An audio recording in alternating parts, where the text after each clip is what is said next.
So till here we have seen pathogenesis. अब हम देखेंगे types of oedema fluid.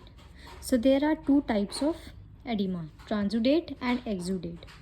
Transudate oedema और exudate oedema. Transudate oedema के 5 causes होते हैं, एक्सुडेट एडिमा के सिर्फ एक कॉज होता है. ट्रांसुडेट में क्या होता है? ट्रांसुडेट में क्या होता है? प्रोटीन पुअर फ्लूइड होता है और सेल पुअर फ्लूइड होता है. एक्सुडेट में रिच होता है, rich protein fluid and cell rich fluid. सही हो गया. नॉर्मली क्या होता है? हाइड्रोस्टैटिक प्रेशर आउटवर्ड फोर्स देता है और वेनस एंड पे ऑस्मोटिक प्रेशर इनवर्ड फोर्स देता है. तो यहाँ पे कोई कैपिलरी का डैमेज नहीं होता है. ट्रांसुडेट में क्या होता है? हाइड्रोस्टैटिक प्रेशर जो होता है वो बहुत ज़्यादा होता है और ऑस्मोटिक प्रेशर उसकी कंपैरेटिवली कम होता है. तो लेकिन यहाँ पे कोई कैपिलरी का डैमेज नहीं होता है. एक्सुडेट में क्या होता है? यहाँ पे जो है लीकेज हो जाती है. प्रोटीन्स और सेल्स में जो होती है वो लीकेज हो जाती है, जिसकी वजह से कैपिलरी डैमेज हो सकती है. ठीक है. तो यहाँ पे सेल्स के बीच में, प्रोटीन्स के बीच में लीकेज क्रिएट हो जाएगी. तो जितना भी यहाँ मटेरियल होगा वो सब बाहर निकल आएगा, जिसकी वजह से एडिमा हो जाएगा और यहाँ पे कैपिलरी डैमेज भी हो जाता है. तो ये हो गया नॉर्मल के केस में. ट्रांसुडेट में हाइड्रोस्टैटिक प्रेशर बढ़ जाता है, बहुत ज़्यादा इंटरस्टिशियल सेल्स में जाने लगता है, बट फिर भी ऑस्मोटिक प्रेशर से इनवर्ट आ जाता है सामान, लेकिन कोई कैपिलरी का कोई डैमेज नहीं होता है. स्टिल एडिमा होगा यहाँ पे ट्रांसुडेट में. यहाँ पे एडिमा होगा, साथ साथ में लीकेज भी होगा और डैमेज भी होगी कैपिलरीज. अब हम दोनों में डिफरेंस देखेंगे, ट्रांसुडेट एडिमा और एक्सुडेट एडिमा में डिफरेंस. तो definition: filtrate of blood plasma without change in endothelial permeability.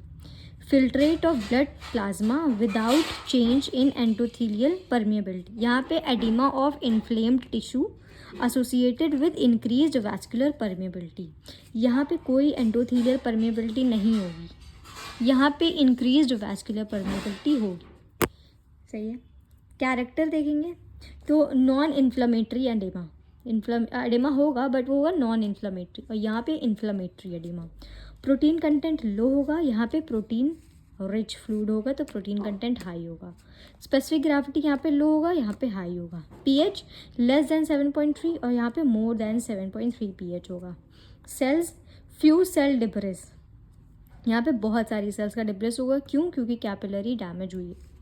यहाँ इसका एग्जाम्पल हो गया कार्डियक फेलियर. यहाँ पे हो गया पस. अब LDH, I don't know LDH क्या है, बट वो डिक्रीज़ होगा और यहाँ पे इंक्रीज़ होगा. ग्लूकोज कंटेंट सेम रहेगा, जैसे कि जो प्लाज्मा है उतना ही रहेगा, कोई लीकेज नहीं होगी. यहाँ पे लीकेज होगी तो ग्लूकोज कंटेंट लेसर होगा प्लाज्मा से. यहाँ पे कुछ इंपॉर्टेंट पॉइंट्स है. When oedema through out the body, अगर एडिमा पूरी बॉडी में होगा तो उसको बोलते हैं एनासार्का. सिवियर जनरलाइज एडिमा, इसको बोलते हैं एनासार्का. डिपेंडेंट एडिमा, लाइक अगर स्टैंडिंग पोजीशन में है तो फुट एडिमा हो जाएगा, लेइंग पोजीशन पे है तो बैक एडिमा, सैकल एडिमा और जेनिटल एडिमा हो जाएगा. इसको क्या बोलते हैं? Dependent oedema. It is a characteristic feature of congestive heart failure. Congestive heart failure का डिपेंडेंट एडिमा एक कैरेक्टरिस्टिक फीचर है. उसके बाद रीनल एडिमा. रीनल एडिमा में क्या होगा? विजिबल ऑन फेस पे दिख जाएगा renal oedema. It occurs on loose matrix. कहाँ पे एडिमा हो जाएगा? जहाँ पे लूज मैट्रिक्स है, जैसे कि आइज़ के पास, एंकल एडिमा, जेनाइटल एडिमा. ठीक है, ये सारा यहाँ पे हो जाएगा. इसको बोलते हैं, जो अराउंड द आइज़ होता है उसको बोलते हैं pre orbital oedema. Renal oedema में visible on the face, loose matrix पे होगा, pre orbital oedema, ankle oedema and genital oedema. सही हो गया. अब है इफ्यूजन. इफ्यूजन क्या था? इफ्यूजन था accumulation in body cavity. Body cavity में एक्यूमुलेशन. यहाँ पे क्या था? इंटरस्टिशियल स्पेस में एक्यूमुलेशन. यहाँ पे एक्यूमुलेशन इन बॉडी कैविटी. ठीक है. तो इफ्यूजन क्या है? जैसे प्लूरल कैविटी में होगा तो हाइड्रोथोरैक्स बोलेंगे, पेरिकार्डियल कैविटी में होगा तो हाइपोपेरिकार्डियम, पेरिटोनियल कैविटी में होगा तो हाइड्रोपेरिटोनियम या एसाइटिस. सही होगा. ये भी अब 2 टाइप का होता है, ट्रांसुडेट एंड एक्सुडेट. अब देखेंगे types of oedema. Renal oedema, kidney में, cardiac oedema, pulmonary oedema, myxoedema and hepatic oedema.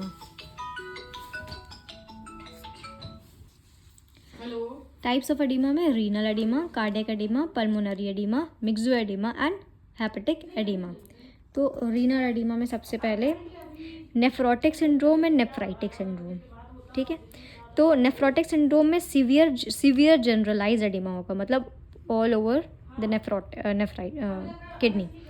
Nephritic syndrome में माइल्ड प्री ऑर्बिटल एडिमा होगा, आइज़ के अराउंड होगा एडिमा, जैसे कि यहाँ देखा था कि रीनल एडिमा में विजिबल ऑन फेस होगा। तो नेफ्राइटिक सिंड्रोम में माइल्ड प्री ऑर्बिटल एडिमा और नेफ्रोटिक सिंड्रोम में सिवियर जनरलाइज्ड एडिमा। इसमें क्या होगा, प्रोटीन इन यूरिन, यहाँ पे सोडियम वाटर यूरिन में नहीं होगा, यहाँ पे प्रोटीन होगा यूरिन में। ये अब नॉर्मल किडनी, ये भी इसमें भी अब नॉर्मल किडनी होगी, यहाँ पे सोडियम वाटर रिटेंशन होगा, सोडियम वाटर रिटेंशन होगा, इसीलिए यहाँ पे यूरिन में नहीं होगा सोडियम या वाटर। बस हो गया, ये हो गया, it's all about oedema. Next हम देखेंगे हीमोस्टैसिस।